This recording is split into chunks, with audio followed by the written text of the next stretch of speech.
So to start this little panfish spider, I'm going to take my black thread and make a couple wraps around the hook. And you see I've both got them kind of parallel to each other. Then I'm going to push the bobbin in this way, and I'm going to go back and wrap over it.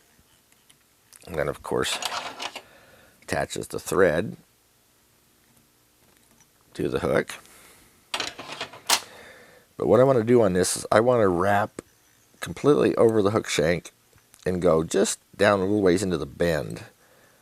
What we're doing is we're camouflaging that. Since we're tying a black fly, we don't want that bright, shiny hook shank to spook off fish underneath the body of the fly. So we're going to go clear back up to the front.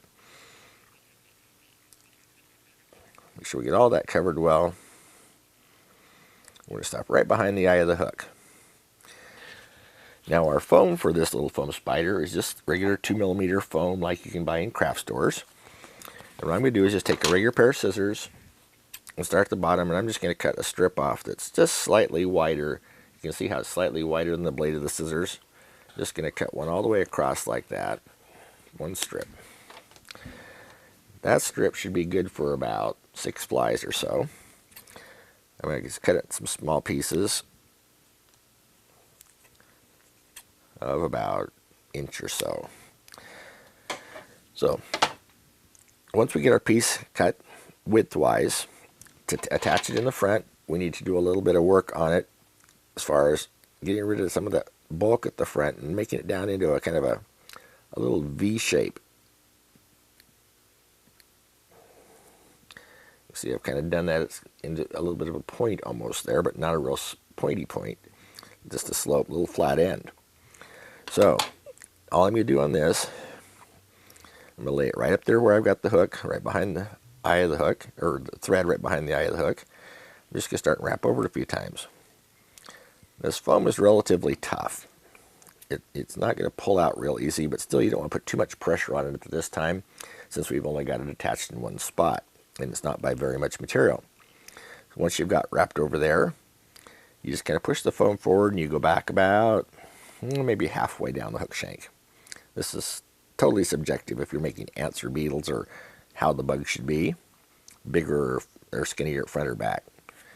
So I'm just going to make this kind of an ant looking thing.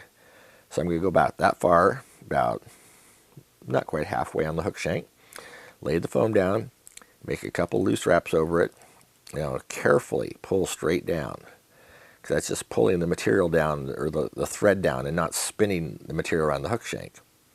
Once you've got that snug, you're going to wrap toward the back a little bit. And what I'm doing there is I'm making a little bitty space of thread in the middle for my legs to go in. So once we've got the body in there, we can go back and clip this. And when you're done, I normally clip round the ends on these just a little bit so they're not so square. When we're talking about legs for a pattern like this, there are a lot of different things available. Some companies are putting out these little fine barred round rubber legs. Those are nice. They're really good on tarantulas and large flies, large dry flies like stimulators and things. But they're a little expensive. You don't get too many in a package. This company called Perfect Rubber puts out this material. It's round, it's really stretchy, and it's got a lot of movement in it. And it seems to be a pretty good product. Still a little expensive, not bad. And then what I like to use, or using a lot of these, are spinnerbait skirts. And if you go to any shop that sells bass stuff, most of them will have tabs, or you can also get them online really cheaply, these tabs for spinnerbaits. And what they are is a piece of silicone that's printed, however, and then it's sliced into about 25 little strands and still held together on each end by this little tab of material. So you can get all kinds of cool things like that, every color you can imagine. My favorite, if I'm doing something like a black one that I like to kind of stick with, is just a black, this is a black spinnerbait skirt. So all I've done is cut the tab off this end, just scissors and cut it off. And I just take one of these and just pull it loose from the bunch. Now I want 4 legs on each side. So to make this work out about even, all you do is even up one of those strands off the spinnerbait skirt and cut it once. So you got legs for both sides. Take this one, fold it again, and cut it. And this will be your 4 legs for your fly. Now, to get these on there, you can try holding them in place and wrapping over them, but they tend to want to roll around. So easiest thing for me has always been to just take and fold the material over the thread. So I just put it like a V and folded it tight, and then just let that material, as I pull the thread in there, the material, just keep it kind of right where I want it on the side. Just make a couple wraps around with thread, and it's secure. You can do a little bit of adjusting, but you want to keep them out like to the sides like that, so you got 4 little legs sticking out on the side of that thing. So then we're going to take that other short piece that we had, the other half of the strip, and cut it in half and make the other pair of legs. And I'm again going to do the same thing. I'm going to just take my thread and just fold it, put the thread on it, fold it over, and then just pull it with my thread right down into place there. Make a couple of wraps, and then a couple more in between them. So they're nice and secure. And there's the bug with all the legs on it. Now there are 2 different ways to finish this. I like to just do half hitches to the center, but it can be a little bit of a problem, especially if you're a new tyer.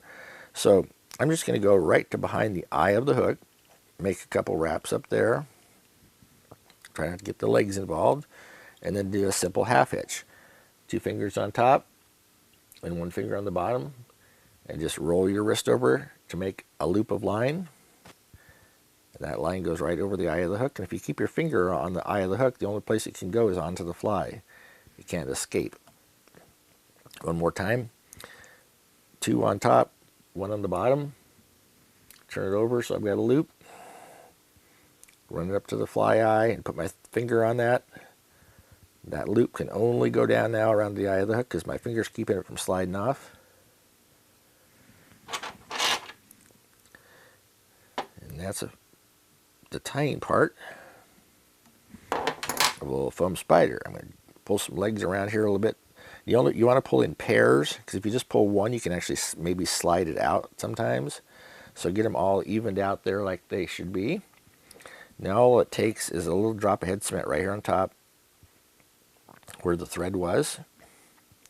A little bit on the bottom where the fresh thread was that we didn't have covered before, and a little up behind the eye of the hook to cover our knot. And that is the completed foam spider.